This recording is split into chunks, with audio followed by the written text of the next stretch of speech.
Okay, I'd like to call to order the regular meeting of the Naperville Park District Board of Commissioners.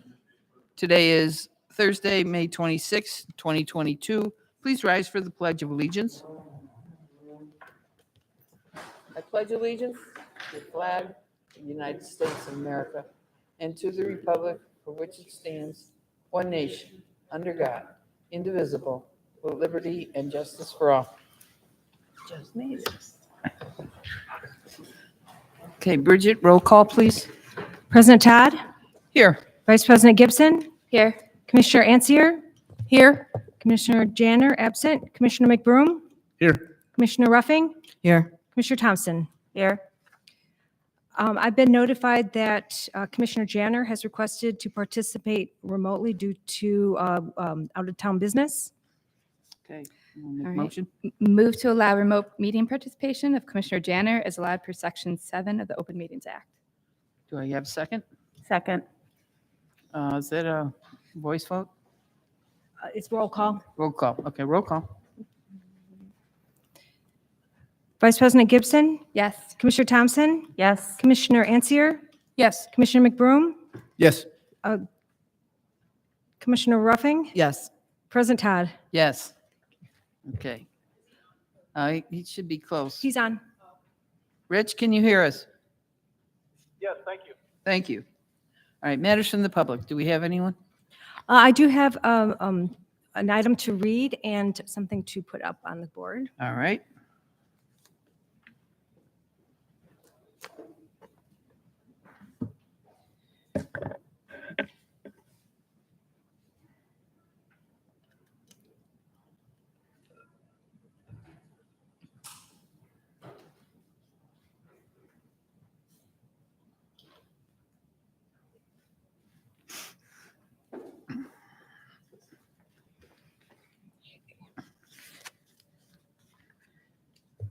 Okay, this is from Nick DeJong. I'd like to address the Naperville Park District's apparent neglect of Eastern Naperville. While completing the Naperville Park District's community survey, I was surprised to learn of new initiatives to raise taxes to build yet more facilities in the south of Naperville. It seems that all of the Park District's efforts and budget are focused on southwest, north, and northwest Naperville. In the meantime, we have yet to have any indoor sporting facilities or activities on the eastern side of Naperville. I have attached a screenshot of a Google map outlining all the major park district facilities as touted in the survey, and you'll notice the lack of any major park initiative in the east of Naperville, while those in the southwest and north abound. It seems that there is no expense that the park district will spare when it comes to southwest or north, whether it is indoor structures like basketball, pickleball courts, recreation, community centers, gyms, etc., or outdoor facilities like splash pads and skate parks. All the while, the eastern part of Naperville does not have any major facility to speak of, yet still has to fund all these projects despite having less access to them due to relative distance. I understand we are a community and we can't build everything everywhere, but it would be nice to have some facilities in the east instead of being constantly overlooked when it comes to new developments. It would be lovely to have indoor activities in winter that are just 5 minutes away instead of 25, or a water activity that we could bike to as a family instead of having to take the car 6 miles, where we'll have our choice of 2 splash pads in the southwest, and if proposed plans go through, an indoor water park too. The survey mentioned indoor walking, jogging tracks, fitness facilities, gymnastic space, various indoor water attractions, indoor turf fields, etc., outdoor splash pads, refrigerated ice rinks, obstacle courses, etc. Building a number of these on the eastern side of Naperville instead of the already facility saturated north and southwest would be a fair way to ensure that all Naperville residents get relatively equal share of the park district's attention and finances. As such, I propose that any new major facility that is planned in an area such as the north or southwest of Naperville, which already has an abundance of facilities, be put on hold, and that instead the Park District turns its attention to where it is needed, eastern Naperville. I don't have any more matters from the public. Okay, thank you. No? We will provide a response to Mr. DeJong. Okay, thank you. All right, next on our agenda then is the consent agenda. Oh, I got to give her time to get back.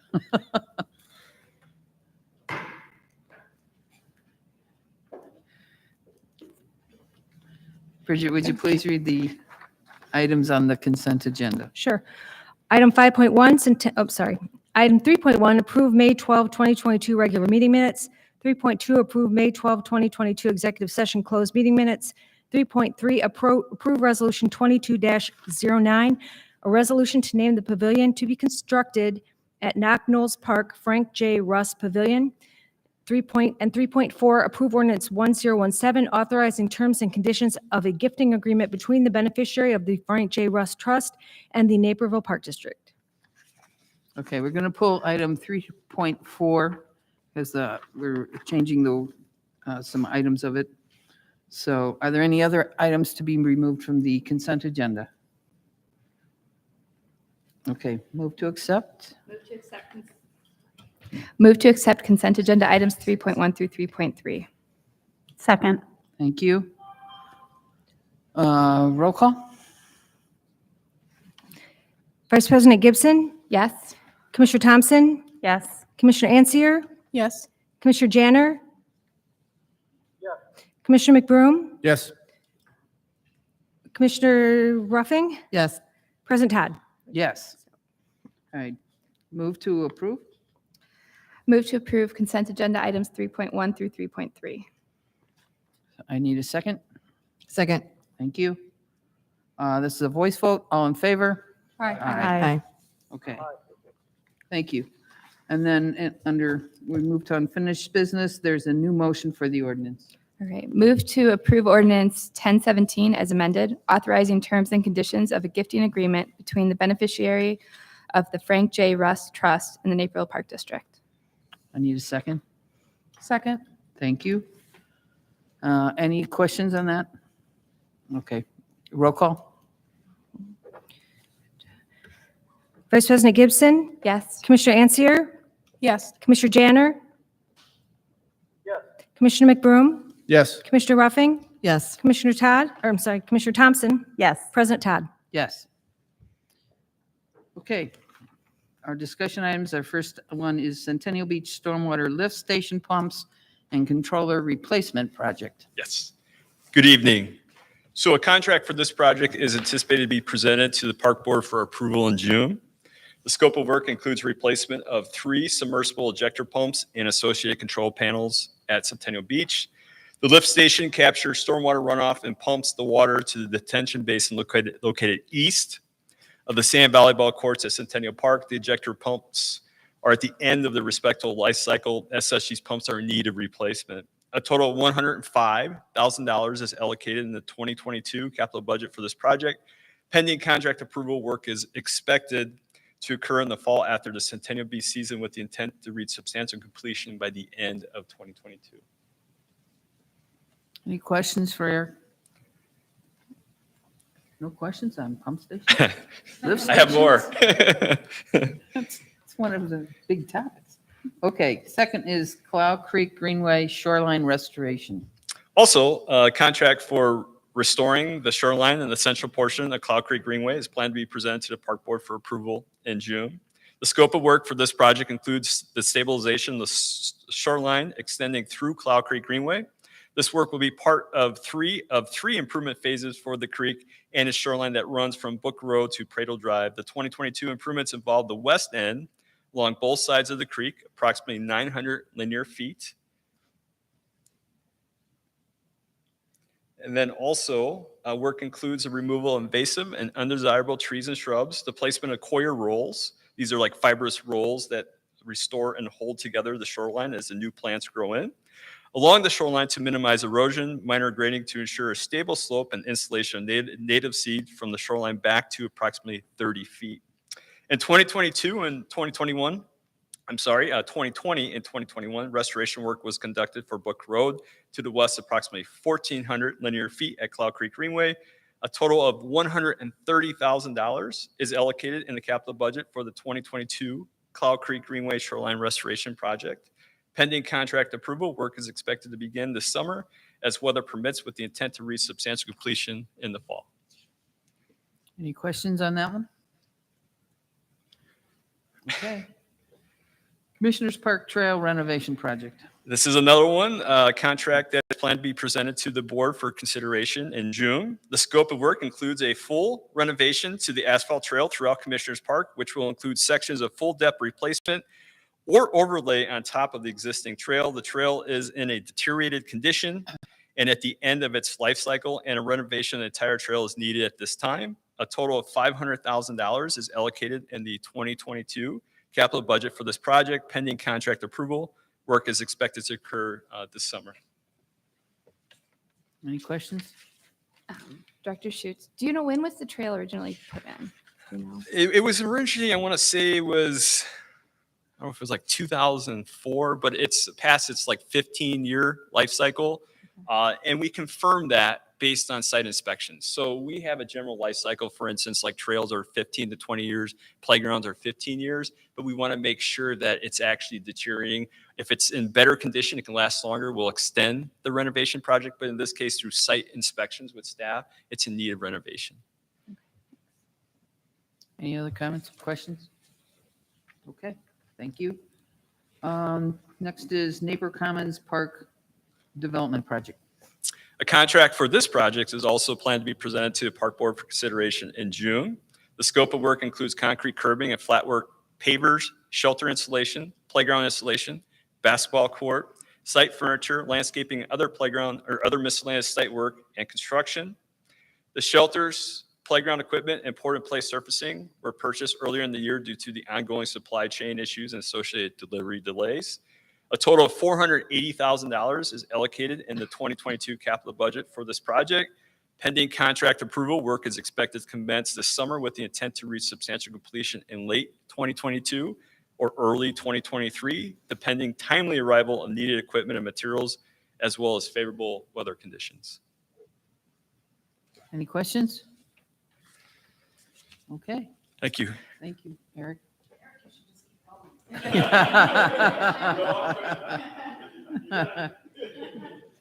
right, now we're on to the draft 3-year financial plan.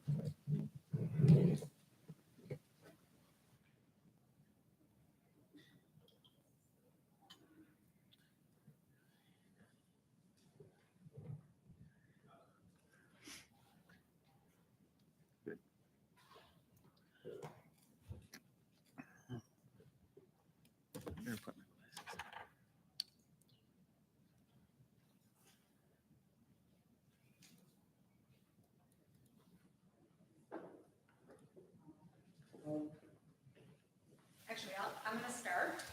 Welcome, and welcome to the 3-year plan, and good evening, everyone. Finance Committee had an overview of our 3-year plan at our last meeting. We're going to take a little bit of a high-level approach here with all of you. We'll get right into the plan. Brad's going to kick it off for us, and then I'll go from there. Very good. So just a bit of a general organizational overview. As we work to put together this plan together, we focus on maintaining excellence in a number of different areas. One, with our staffing, with our recruitment, retention of staff, that's a major area of focus right now. And that is truly one of the greatest challenges for the district today, is the overall recruitment and filling positions. And then, of course, once they're here, retaining the staff that we have. Our programs and events continuing to offer very diverse offerings throughout the community, and doing so in a way that is affordable to our residents, and keeping that in mind as we view price increases associated with supply costs, and of course, looking at wage increases as we have instructors and other contractors that are working with our program. So always working to make sure that we're providing a program that's at an affordable price. With our parks and facilities, this is an area where we're seeing a direct impact with our staffing challenges and not being able to meet the service levels that we want to provide to the community and that the community expects. Out in the parks, maintaining whether it be the grass, our ball fields, some of our landscape areas.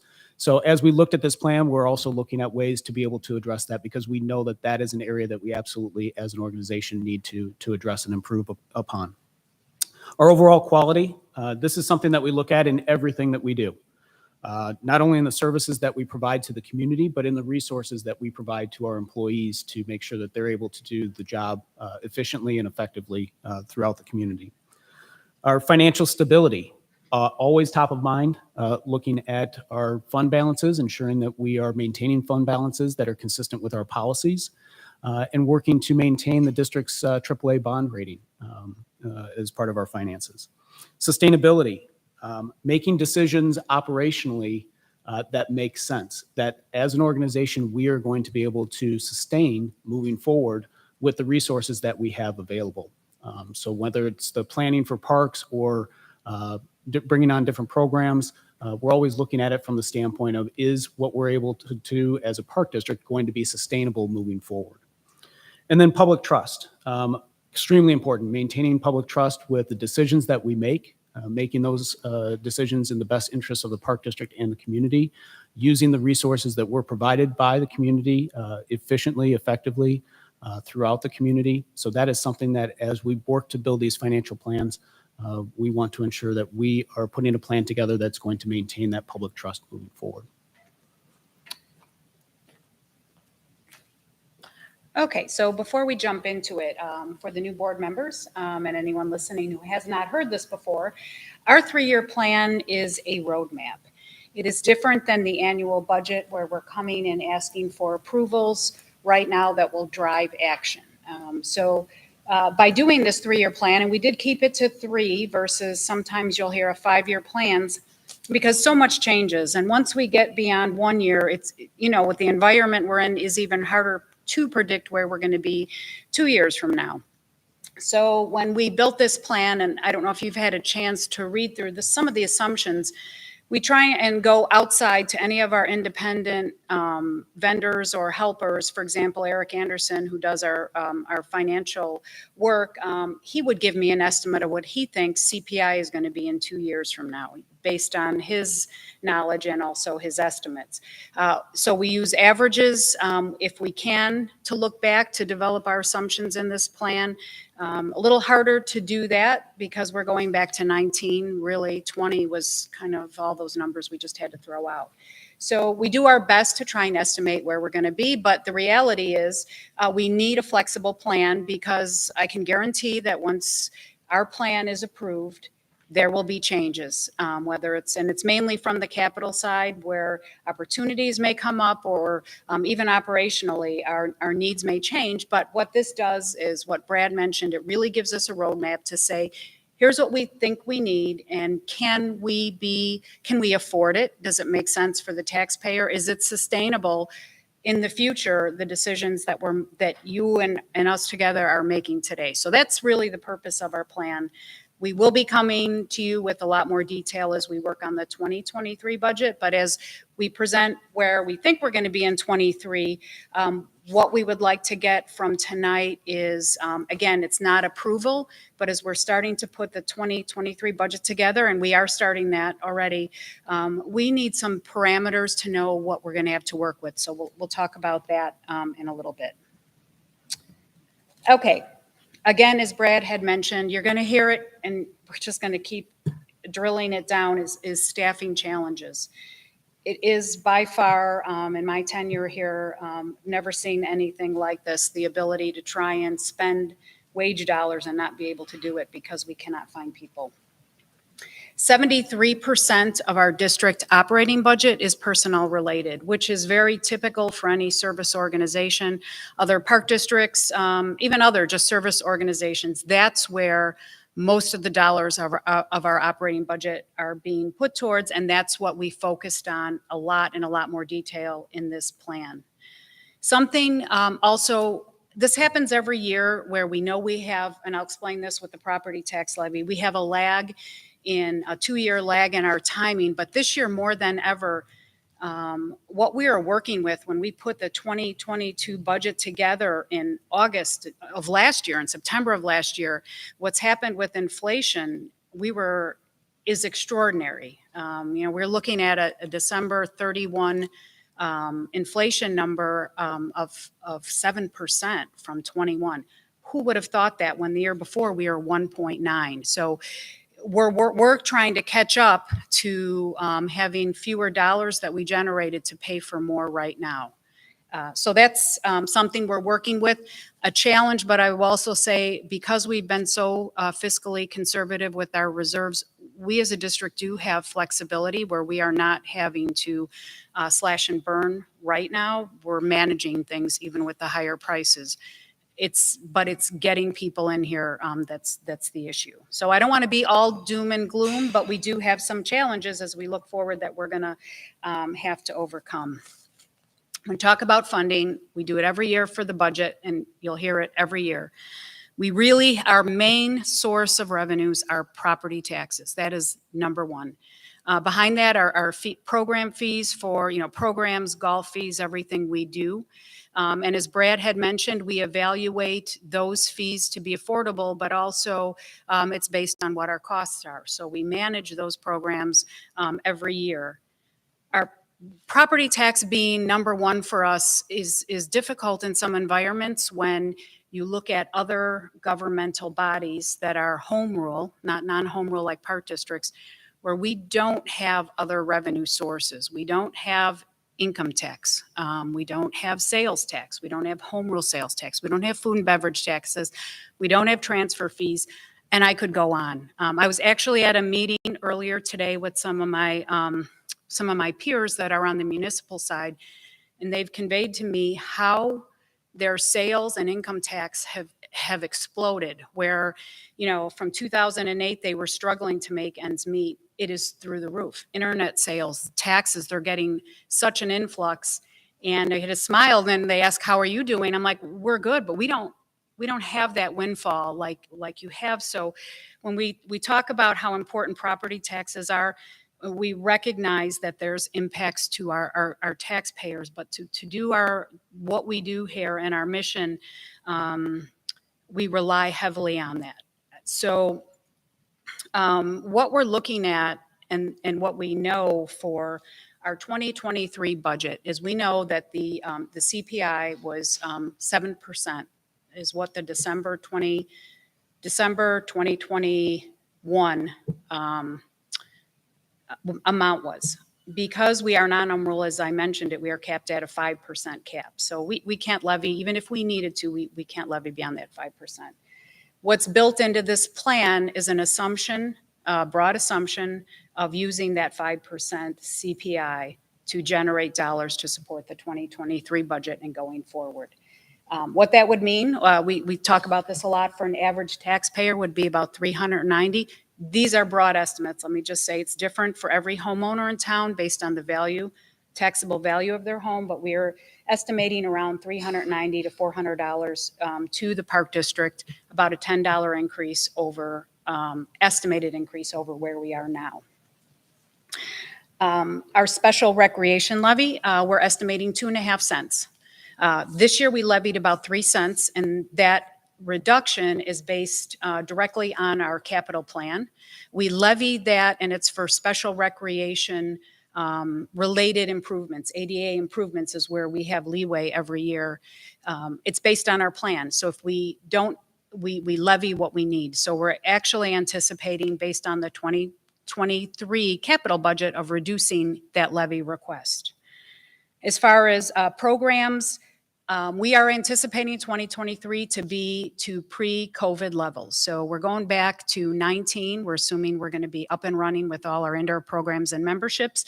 So we built in a 5 to 25% increase through some of our programmings and also memberships. At our golf course, I'd say the main change there is post-renovation for Springbrook. The golf team built in about close to a $600,000 increase in revenues based on the course being open all day. So that's just a high-level overview of like the major revenue assumptions that goes into building just 1 year of this plan. Any questions before I move on? Okay. All right. Okay, so as Brad had talked about, and we've all mentioned throughout this probably year and a half, what we programmed in our largest expense, and that is what we're doing for staffing, both to attract and retain the staff we have. We're proposing this year, 2022, to do a mid-year adjustment of 3%. We know we can fund that, and we can sustain it, and that's really important. We've had a lot of vacancies this year on our full-time staff. We still have some, we anticipate we still have more, that we know we can afford this. We know our staff are falling behind. Again, as I had mentioned, we have a 7% CPI that our folks are having to deal with in every aspect of their lives every day. So we proposed that 3% mid-year, and then for 2023, a 4% compensation pool, which would act as we normally do, where we would have that based on performance, and it would fluctuate. Everyone just wouldn't get forward, be based on, again, merit, and probably a little bit of a cost of living adjustment. 2 new positions are requested. One is in the marketing department, and that is a digital marketing strategist. Right, Sam? Yes. That's hard to get out. And then in the planning department, a project manager. So 2 new positions. Insurance costs, this is very good news. We know our insurance rates for our health insurance are locked in for 2023. The pool that we're in was able to, with a change in a fiscal year to a calendar year for them, we know what our rates are, and they are going to remain flat. So 0% increase, extraordinary. I think we're on at least our 5th year of no increases to premiums for our insurance. Also good news on the pension front, and these are all significantly large benefit costs, when taken for the whole district. Our IMRF pension contribution rate, we know what that rate is. It is a given. It is going down, was over 7%. It's going to 6.14, and that will save the district some monies, even with increasing staff, increasing wages. Our IMRF pension costs are going to be lower in 2023 than they are in 2022. The big unknown is what's going to continue happening with all of our commodities and fuel. We have up to 30% increases built into the 2023 budget. Okay, so really that's just a high-level overview. You can read through the plan and get more detail. As we look at the 2024 year, again, 1 year further out, a lot less known. But again, we're anticipating another increase for our taxpayers, about another $10 to $20. Right now, the estimates for CPI we're using are 4.3%. That could be low, but who knows, where we're going to be in a couple of years from now. Our special rec tax, based on our 2024 capital plan, we're keeping at 2.5 cents. And then for program revenues and memberships, we're down to what an average increase would be, which would be a 1 to 2% per year in a typical year, now that we're all caught up from COVID. What we're planning is a 5% comp pool in 2024. That's what's built into the plan. There are no, and I should mention, we talked a little bit about this at the Finance Committee, that when talking about comp pools, these are for full-time employees. We have been adjusting our part-time wages also, and we're continuing to evaluate those positions, and based on ranges and market competition, attracting part-time labor, we are also have been adjusting those. So I don't want you to think we've forgotten about our part-time labor force, because they are so important, and we wouldn't be here if it wasn't for them also. As I mentioned, we are not anticipating at this time any new staff requests. I built in a small 3% increase in our insurance rates as a placeholder. We are not anticipating from the longer term projections from IMRF that we are going to have any rate increases for IMRF. In fact, we could have one more rate decrease. Being conservative, I kept that rate the same. And then for commodity and fuel, we did some just general increases, but we're really going to have to wait. It's a 3-year plan till we get into next year to anticipate what those are going to be. Okay, as far as our capital plan, I know you've all seen the 10-year plan and our 3-year plan. We have a robust $32 million already on the docket, and we continue to have a variety of funding sources, including a large chunk of our property tax levy, which goes to build all the wonderful things like the place that we are in today. So in summary, when we took all of us as staff that worked on this, we take a step back, we look where we are with these assumptions in this plan, and we would continue to remain in a strong financial position, which has been key and will be key to the success of the district going forward. You're going to continue hearing about staffing. Our goal is not just staff, but qualified, loyal, motivated. We want this to be a place where people want to come and work and stay here.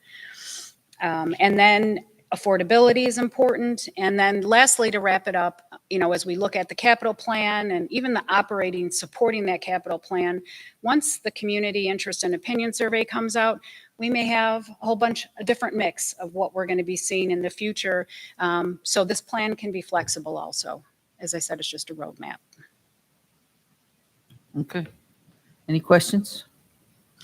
So could I ask, and I'm not sure of the process of this, but as we start, and I start working with departments on labor plans, we're going to start even earlier than last year on what we think we need for next year, is to get an idea of comfort level with what we're anticipating for the tax levy. Because again, you're not approving it and you but Consensus. we just need, I would say, consensus or more of a direction that when we start putting stuff together, because put it this way, if we don't, and I don't know what that number is, but if we don't have the resources we think going in, then that's fine, and that's your choice, but it impacts service levels, it impacts what we do. So we would need to have discussions on that as we're doing the budget. So if there's not any, no, don't do that, then at least I know we can start having folks work on it.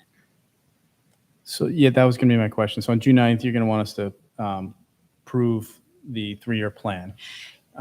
Yes. We're not approving a budget for 2023 or tax levy, but you might want to know if there's objections to tax levy before the 9th or.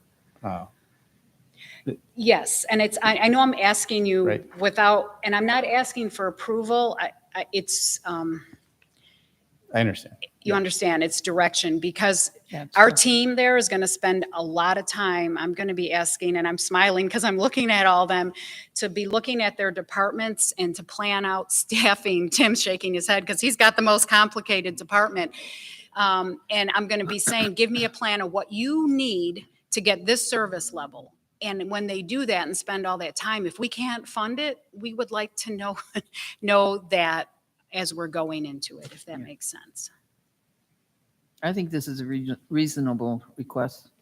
I think finance has looked at it, right? Yeah, I agree. I mean, we talked about it at length. Obviously, I know that Commissioner McBrim and I were the only commissioners there, but yeah, I mean, there's genuinely no way around it from what I can see. And I obviously trust your financial expertise, and here we are. Yeah. And we have to keep providing services at a Yeah, the public expects optimal it. level. Yeah. Yeah. All right.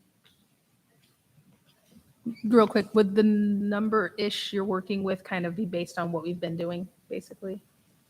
So yes, so the philosophy typically has been for this park district that when we do a tax levy, because we only have really, again, property taxes and program fees, that we've taken CPI, because whatever that number CPI is, if it's been 1.5, 1.9, that's been typical of, at least at minimum, what our costs have been going up every year. So to provide the same level of service that we did the year before and things go up, we need to raise that additional revenue to provide the same level of service. So that's been the philosophy. What's a little different about this year is we've been hovering 1.5, maybe 2% CPI. Now what we can work with is 5. So that's what we are asking for. That's what we max. would be coming to you with when we're building the budget.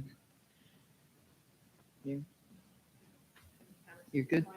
Rhonda, you okay? Allison, okay. Okay, thank you. And it's not approval, but we have Right. our marching orders. Consensus is that, yeah, you're heading in the right direction. Okay, thank It you. makes a very reasonable request. And Okay. President Todd, I just want to say thank you to Sue and Jeremy and all the department directors back there. There's quite a bit of effort that goes into putting this plan together. working through the assumptions and coming up with a plan that we can present. So Yeah. thank you to everyone for all of their work on this. Thank you. All right. Next, we have, excuse me, the department updates. First is administration. Just want to remind you, been here and listen, and we do have an annual meeting every year, obviously. The first meeting in June, so June 9th, at the regular business, we hold president and vice president elections and appointed secretary and treasurer. And I also was asked to see if we could open a photo following the meeting, if everyone is present and, we haven't had it for a while, so, our, would like to, have that to the meeting, we've been a press release that we put out to after the, election, so. Okay. Anything else? No? Finance. Weren't Just you say, just up? say 3-year plan. Yeah, you just heard it. That's it, huh? That's all there is, huh? Okay. It's golf.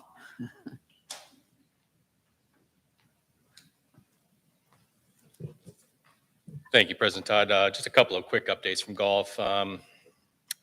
For May, the weather has improved somewhat. We're still fighting some untimely rains every once in a while. I'm sure Tim and Andrea can kind of attest to that. It seemed to show up on weekends and other times that we're usually pretty busy. But otherwise, the good news is we've been drier than where we were in March and April.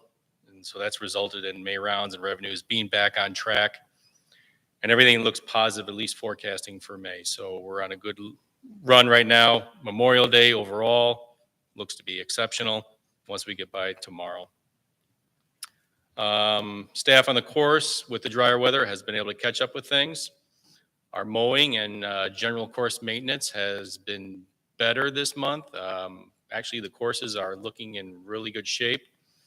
The primary things are getting accomplished on time now, and with staffing actually getting back to where it should be or up to where it should be, we're caught up. Some of the little things, our annual plantings, some of the mulching, weed control, little things like that are still a little bit behind, but we're still a work in progress a little bit. We'll be catching up with those real soon. I did mention some of the staffing issues. Overall, golf is getting into a better place right now. We're seeing a lot of the college staff come back, especially up in the clubhouses. Our F&B service is in a lot better spot right now. Some of the things that we've been missing out on, things like beverage cart and the grill going on and other tasks like that are now occurring on a more reasonable basis. So those are all good news. And then finally, a reminder that we'll be opening the practice facility at Naperville tomorrow. That's after completing a complete renovation last year. We're not planning a ribbon cutting ceremony. Generally, the Friday of Memorial Day weekend is one of our busiest days of the year, and with 300 golfers that we would expect to see on that day, trying to shoehorn a ceremony in there just didn't seem to be like a real good idea at the time. But we're inviting everybody out. We have a number of things planned for golfers and anybody who wants to come out all day. We're going to be offering buy one, get one for range. Anybody who wants to hit range. And then the concessions, our food service is going to be offering some great specials. The grills will be going. And then the professional staff will be holding a little drive, pitch, putt competition from about 11 to 3 o'clock. So anybody who wants to try their skills out and get a chance to win some great prizes, they're more than welcome. And then, of course, the forecast doesn't look really good, but I'm thinking, maybe the weatherman's going to be wrong for once, and we'll get a nice day in tomorrow and then get everything in tomorrow. Otherwise, stop on out at some point, take a look at things. It really turned out really nice, and I think a lot of people are going to really enjoy it. That's all I got. Thank you. Next, we have human resources.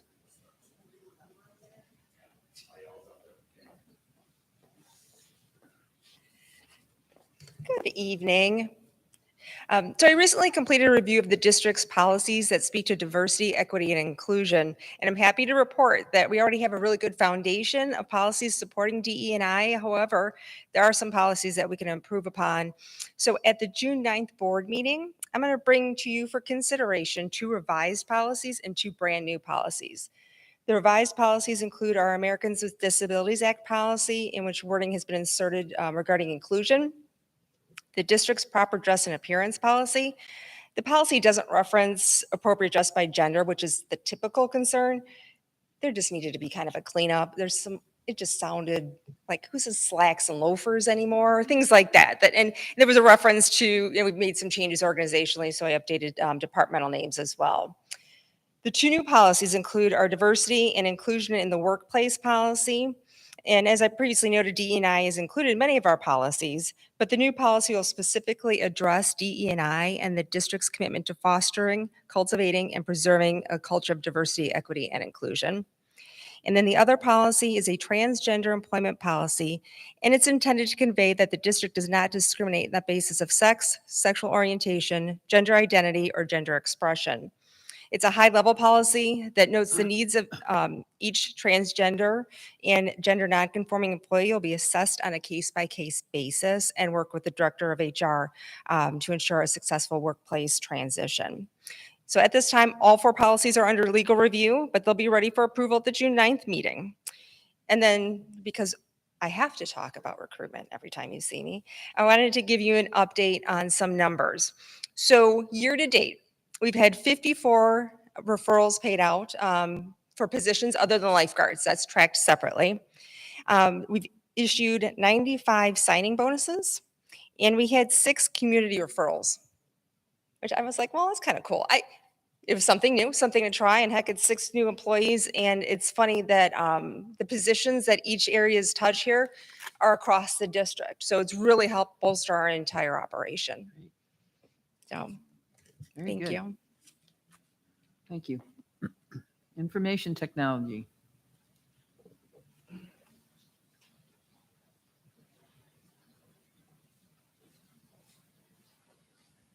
Good evening, everyone. Just a few updates from information technology for this evening. A lot of our day-to-day focus the last couple of weeks has been around getting technology ready for opening of the beach and other summer programs. As I've continued ramping up, a lot of my focus has been on reviewing IT-related financials, contracts, licensing. And to that end, I've been performing a lot of cleanup. We're going to be closing out or consolidating accounts with various vendors just to kind of tighten the ship. Things that some are big items, some are small, but it's just things that it's a fresh set of eyes. Along with that, in the June 9th meeting, I'll be bringing an expenditure for our annual Microsoft licensing. Comes up every year. One of the things that I'm finding is that the numbers for that really haven't been adjusted significantly for several years. I've been working with vendors to develop a plan to maintain the expenditure this year in line with what it has been in years past, with an expectation that when we true things up next year, there will be a significant increase in adjustment, but that way we can actually plan for it during budget season. Otherwise, we're just getting various projects back on track that in the transition from Omar's departure to myself, things that were kind of in limbo, just getting things back on track. So that's what we've been doing. Okay, thank you. Next, we have marketing and communications.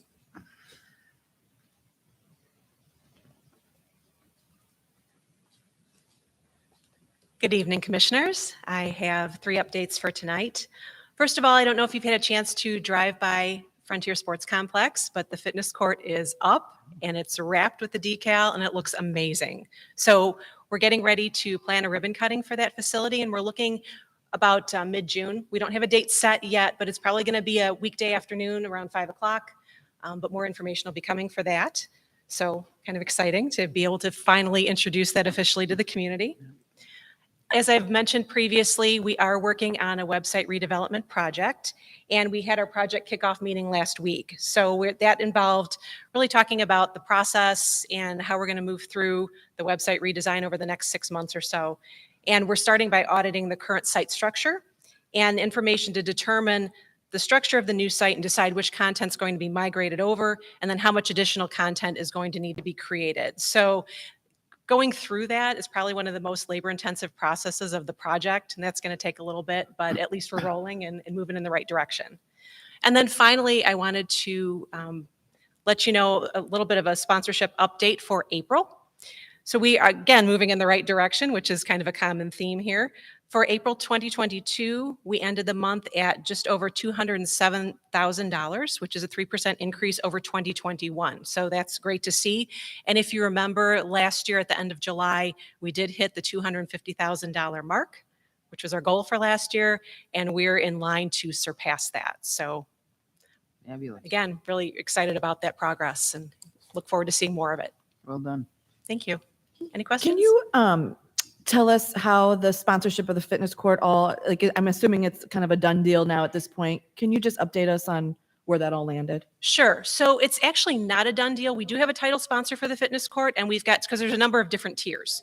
So we do have the title sponsor, and then we've got a couple of other sponsors that worked in there as well. And we do have the opportunity to continue to sell space. So the way the wrap is, you'll see that we kind of structured it so there's spaces, and it looks very balanced right now, but there's opportunities to sell more. And that's something that I'm hoping once people see it and start using it, that'll be a great opportunity for additional businesses to commit to that. Yeah, you're welcome. Okay. Anything else? Thank you. Thank you. Park Police.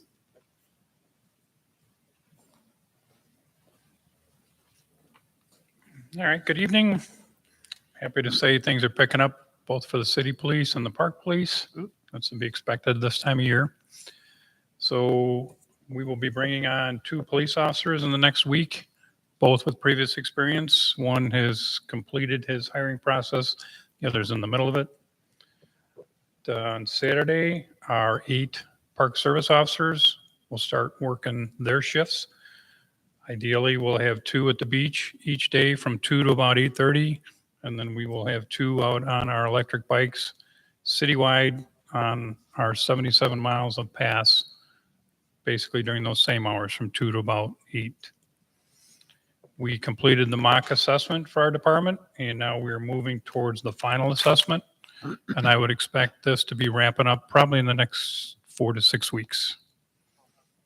As far as events coming to town, we'll be working with the city on Memorial Day this coming Monday. And the only other thing we have on the radar right now is Tuesday evening at Rotary Hill.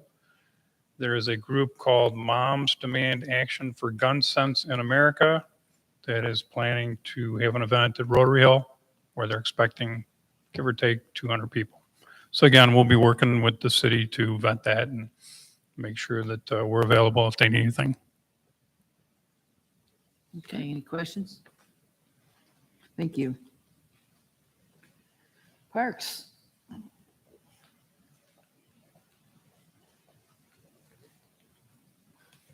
Hello, everybody. I'd like to start up by following up on the Pardon Our Mowing press release that was issued last week. We know mowing is a pretty hot topic in the parks right now. Currently, we're adhering to an all hands on deck approach. We're working as quickly as possible to cycle through our mowing rotations. Staff is in 7 days per week and staying late whenever possible. Unfortunately, we ran into a couple different issues at once. We still don't have the part-time staff that we typically have. We're about 13 crew members short still at this point. When we do have breakdowns, repair parts are taking a little bit longer to get due to supply chain issues. And then we're still just trying to catch up from the wet weather we had a couple of weeks ago. While we have experienced a little bit drier weather recently,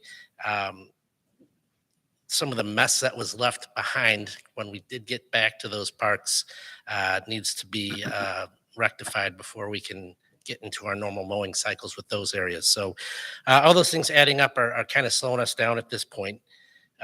Many of our parks were even gone as far as skipping our spring fertilizer, just to try to allow staff to catch up with the normal spring flush of growth.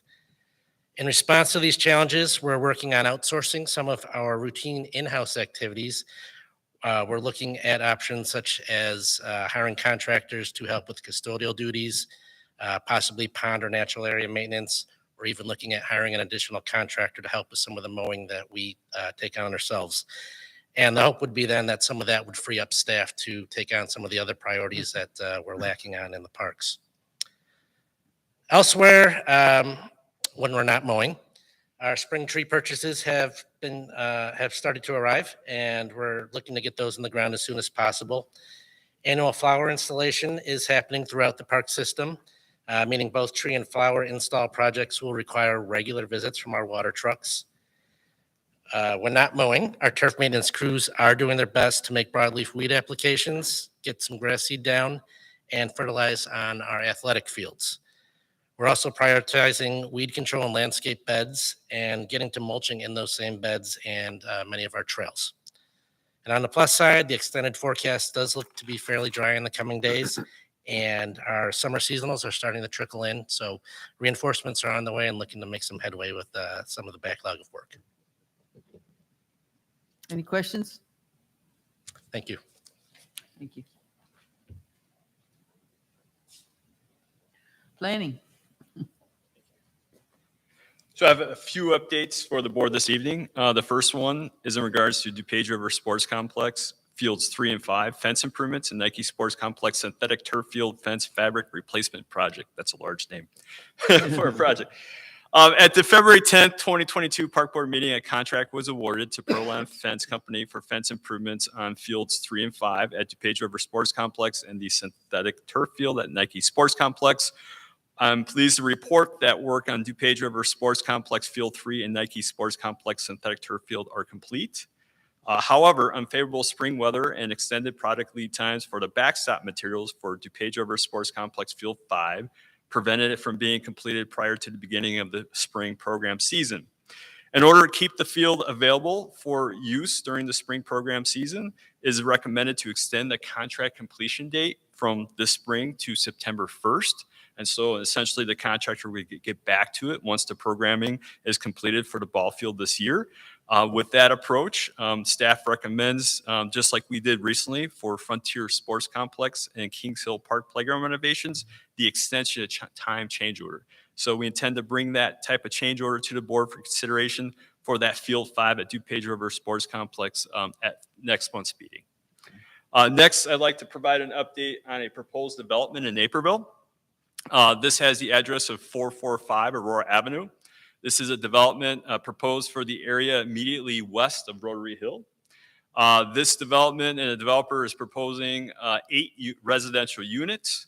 And recently the developer representatives and engineers reached out to us to see if we're interested in considering what they call a temporary construction easement. This is a similar type easement that we processed for Chicago Commons in 2020. This was adjacent to East Greens Park.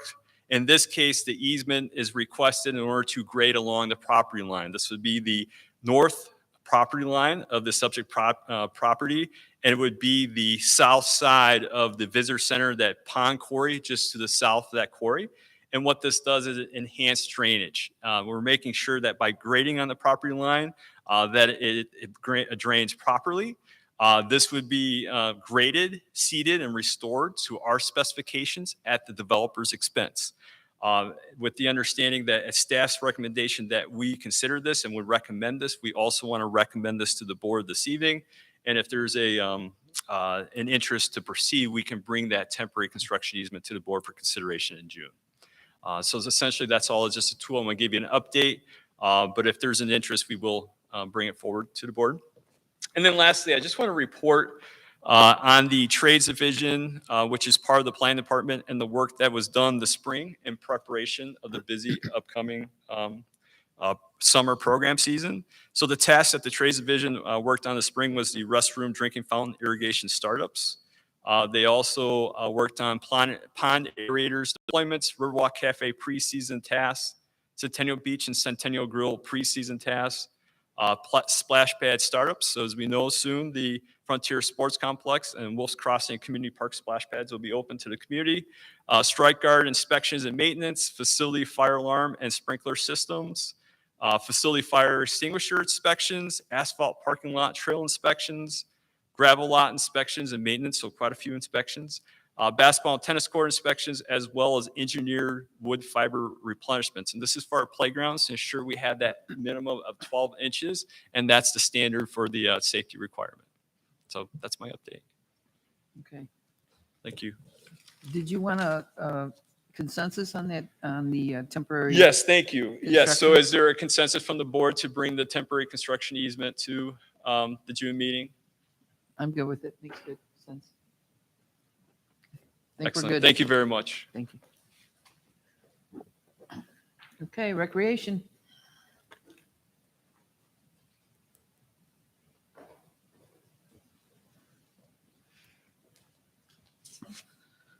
Good evening. I think next time I need to go first. I'm always last. Anyway, final preparations are taking place down at Centennial Beach for this Saturday's opening day. The grounds are looking beautiful. Staff are in the middle of training, and it looks like the warm weather is going to cooperate for us this year. Our staffing levels are looking pretty good. Our first round of guards will complete their training this weekend, with a second group of new lifeguards will complete their training over the next few weeks. So although we're not fully staffed, we're getting closer and it's looking very promising. We do anticipate being potentially short-staffed on Sunday. With School District 204 and graduation, we have a lot of seniors. We may be a little short-staffed on Sunday, but we'll see. We're trying to make it work out. Centennial Grill has added a new online option for ordering this summer. This will be a convenient option for customers who would prefer to not wait in line, and it will be available for both beach patrons and those walking on the Riverwalk.